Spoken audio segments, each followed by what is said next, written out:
ஆச்சி கொழுக்கட்டை மாவு வந்தாச்சு.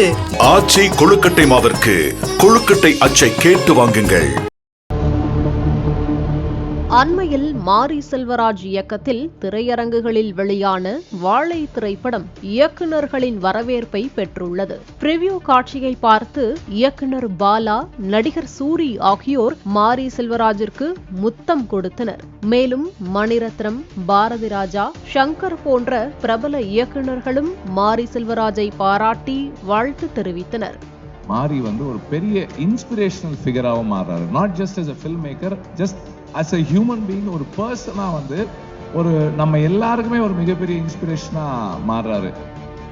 வாழை திரைப்படம் சிறுவயதில் தனக்கு நடந்த சம்பவத்தை வைத்து எடுக்கப்பட்டது என இயக்குனர் மாரி செல்வராஜ் தனது நேர்காணல்களில் தெரிவித்தார். இந்நிலையில் சாகித்ய அகாதமி விருது பெற்ற எழுத்தாளர் சோ தர்மன், வாழை திரைப்படம் என்னுடைய வாழையடி என்ற சிறுகதையை தழுவி எடுக்கப்பட்டது என பரபரப்பை கிளப்பியுள்ளார். கிட்டத்தட்ட ஒரு 10 வருஷத்துக்கு முன்னாடியே நான் இதே இப்போ எடுத்துக்கூடிய அந்த வாழை படத்தினுடைய கதை அப்படியே நான் சிறுகதையாக எழுதியிருக்கிறேன். என்னுடைய கதைக்கு பேர் வாழை அடி டேஷ் டேஷ் டேஷ்னு இருக்கும். எதுக்குன்னா, வாழையடி வாழையாக இந்த சிறுவர்கள் இந்த கஷ்டம் தான் பட்டுக்கிட்டு இருக்காங்க, தலைமுறையாக பட்டுக்கிட்டு இருக்காங்க, மீனிங் வரணுங்கிறதுக்காக தான் அந்த கதையை டேஸ்ட் பண்ணியிருப்பேன் நான். என்னுடைய சிறுகதையில் வரக்கூடிய அத்தனை விஷயங்களும் திரைப்படத்தில் இருக்கிறது. சினிமாவுக்காக சில எக்ஸ்ட்ரா சில விஷயங்களை சேர்த்துருக்குறாங்க. அது மற்றபடி அது முழுக்க என்னுடைய திரைக்கதை தான்.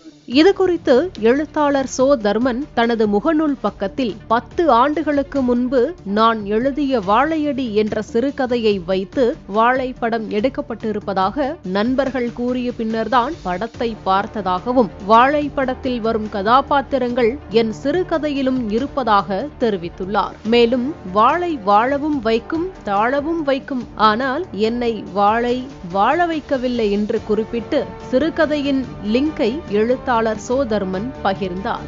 இதனையடுத்து இயக்குனர் மாரி செல்வராஜ் அவரது முகநூல் பக்கத்தில் வாழையடி சிறுகதையை இப்போதுதான் வாசித்தேன், அவசியம் அனைவரும் வாசியுங்கள், எழுத்தாளர் சோ தர்மன் அவர்களுக்கு நன்றி என்று குறிப்பிட்டு வாழையடி சிறுகதையின் லிங்கையும் பகிர்ந்துள்ளார். மாரி செல்வராஜின் இப்பதிவு சமூக வலைதளங்களில் பேசுபொருளாகி உள்ளது. ஆச்சி கொழுக்கட்டை மாவு வந்தாச்சு. ஆச்சி கொழுக்கட்டை மாவிற்கு கொழுக்கட்டை அச்சை கேட்டு வாங்குங்கள்.